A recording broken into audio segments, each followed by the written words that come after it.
Herb Chambers wanted to buy a Cadillac, but he wasn't happy with the treatment he was getting, so he bought the dealership instead. Yeah, and that ended up becoming a bit of a trend. Today, the Chambers Auto Group does more than $2 billion worth of business at 55 locations. Not bad for a car lover from Dorchester. If there's one guy who knows how to get around, it is Herb Chambers. On this day, his preferred mode of transportation is his personal helicopter. He also has a private jet and has owned a string of mammoth yachts. But what he's really known for is cars. Tens of thousands of cars sold over the past 3 decades. Herb Chambers sells cars almost as quickly as he buys dealerships.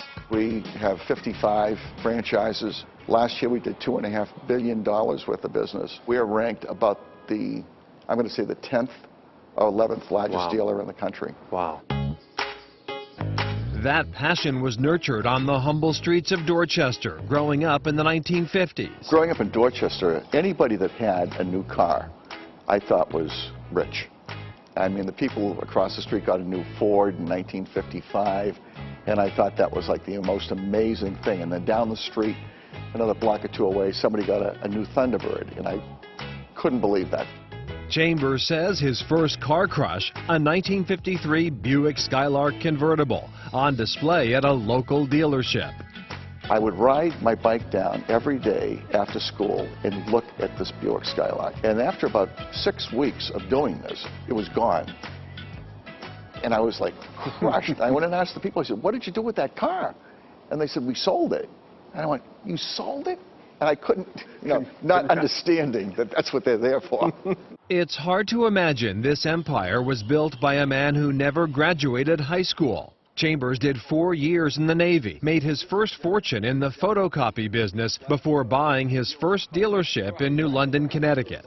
I walked in there and the place was awful. It had to be one of the worst looking Cadillac dealerships you could ever imagine. The salespeople were terrible, the facility was terrible. They totally mistreated me as a customer. Chambers knew he could do better. Within an hour, he made an offer to buy the place. The rest is automotive history. I meet with our sales force every single month, and I spend 2 to 3 hours with them, telling them how I want our customers treated. Now, I've been doing that for 20 years, and some of these people have been there for 20 years, and they go, oh my God, I've got to go to another meeting with Herb today.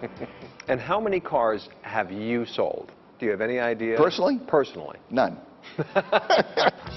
He hasn't sold cars, but he has driven close to every make and model ever built.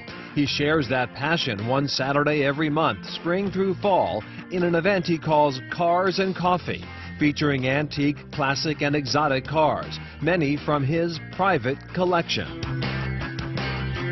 which he keeps at his home in Old Lyme, Connecticut. We were able to visit Herb and this unique fleet a few years back. Chambers admits that in general, cars are not a good investment.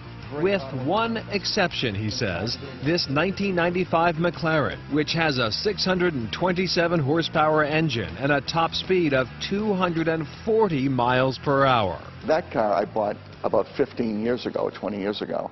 I paid $1 million for it when I bought it. And that was like the end of the world. And somebody said, this car will someday be worth $3 million. Well, they were totally wrong. The car is worth about $14 million. Yeah, it's crazy. Oh my gosh. Cozy, cozy. Herb Chambers is not shy about admitting he is an exceedingly wealthy man, but he says that is not what he set out to do. A lot of people think that you're in business to make money. And I never was. It sounds crazy. People that worry about becoming rich never do. If you worry about trying to be the best at what you do, you can become rich that way. This is far beyond anything I ever dreamed of. And every day I have to pinch myself and say, is this really real? Unreal. And back to that McLaren, new tires for that car cost $12,000. An oil change is $8,000. Come on. Annual running costs are about $30,000. Herb says he's actually thinking about selling that car now. Come on. Just saying. And if you're in the market.